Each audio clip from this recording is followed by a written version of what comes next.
On est dans un endroit assez magnifique et tout autour du vignoble, il y a des zones Natura 2000 avec une grande diversité, beaucoup d'animaux, dont des oiseaux migrateurs, des oies et des canards. Et ils sont un peu omniprésents pour le moment, il y en a un petit peu partout parce qu'il y a des couvaisons et donc on les a mis à l'honneur sur le logo.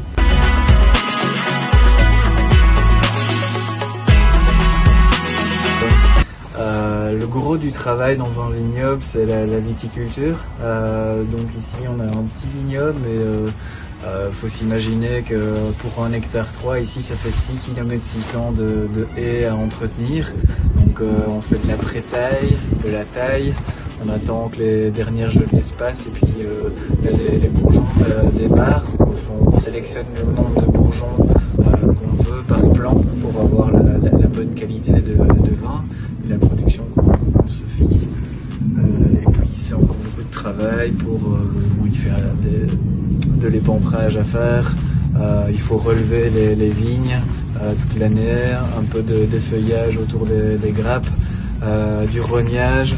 Donc là on arrive vers le mois d'août, c'est un peu plus calme avant les vendanges et donc à partir de début septembre jusqu'à mi-octobre, fin octobre, on a les vendanges. Là c'est à nouveau une grosse période et donc voilà, donc ensuite on prend le raisin, on le presse et au niveau du vin blanc il n'y a pas beaucoup de choses à faire, on laisse la nature.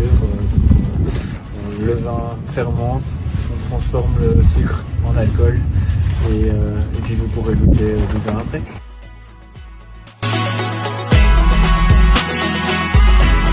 La grêle, on prie, parce que là, nous, on a un cépa équipé.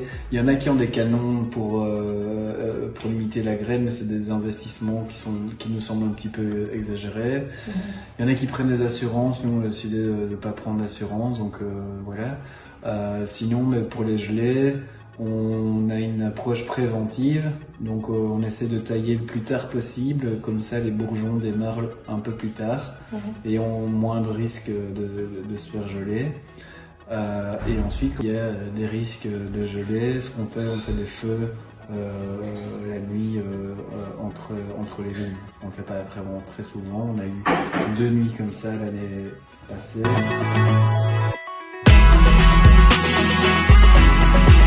En Belgique, on a différentes approches et il y en a certains qui ont un sol très similaire à la Champagne et qui vont faire des vins très similaires au Champagne finalement. Donc là, on ne va pas trouver énormément de différences. Il y en a qui choisissent beaucoup de cépages français.